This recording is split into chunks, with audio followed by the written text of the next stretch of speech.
Hello, you're watching Busting the Narrative, and let's start off this week with a thorny little legal question that is bedeviling Donald Trump and indeed the entire American political class this week.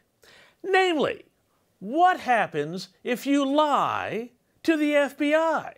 Well, we all know that in most cases the results aren't great, and if you do, you just might wind up with 3 to 5 unscheduled years to work on your tennis swing at a white-collar prison if you're lucky, or your chin-up skills if your lawyers aren't that great.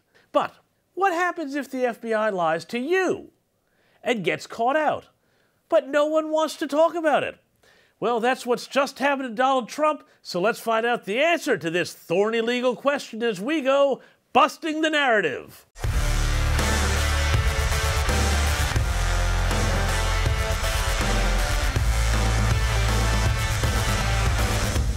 Now, we all remember the raid on Donald Trump's Mar-A-Lago home last week. Entirely unprecedented, it is also looking increasingly on the nose, because not only did the FBI take what they claimed was classified material that Donald Trump was not entitled to hold, but they also took with them a lot of legally privileged stuff as well, including other items such as the former president's passport, as if he was some sort of flight risk living on the lam. But we know from the warrant that was released that agents were not supposed to take Trump's passport or any of this other privileged material, which is where it then gets really interesting. When it comes to the passport, it turns out that the FBI completely lied and denied that they had it. What? Well, no, that's right. CBS's Nora O'Donnell reported that, according to a DOJ official, the FBI is not in possession of former President Trump's passports. Trump had accused the FBI of stealing his 3 passports, 1 current, 2 expired, during the search of his Mar-A-Lago home.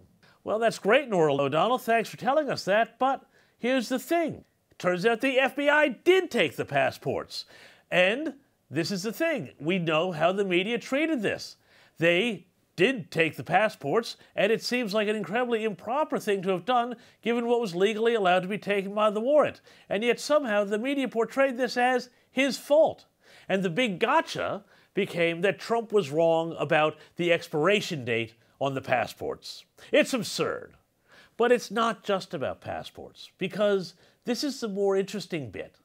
The Department of Justice, i.e., the FBI, also admitted that it over-collected evidence, including legally privileged information, which may set out Trump's legal strategies and defenses.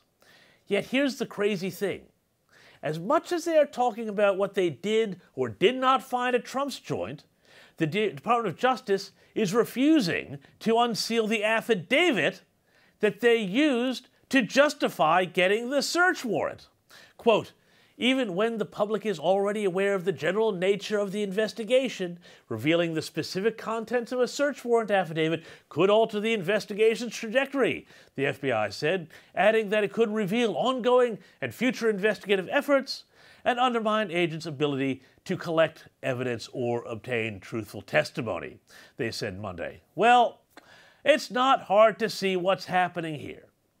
It's all well and good to slam Trump for lying even when he is right. But when it comes to the Justice Department, it looks like they can make up their own rules as they go along. Even commentators who never liked Trump are getting fed up. The Australian newspaper's Greg Sheridan, never a fan of Trump, said this week the raids are setting a dangerous precedent and that the FBI better have a good reason for all this. He wrote, quote, generally, it is a weak defense of Trump apologists to say he may be a crook, but so is the other side. However, it is reasonable and right to compare how Trump's handling of secret documents is treated compared with the behavior of other senior officials.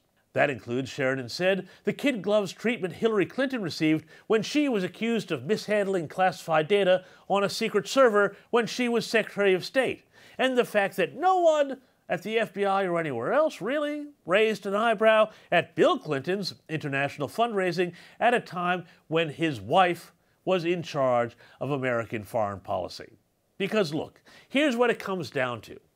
Regardless of what one thinks about Donald Trump, the 2020 election, January 6th, or the raid on Mar-A-Lago, this is the same Justice Department that when Democrats are in frame and not Republicans go the other way. They labeled parents as terrorists for demanding that Loudoun County, Virginia schools stop indoctrinating their children with critical race theory.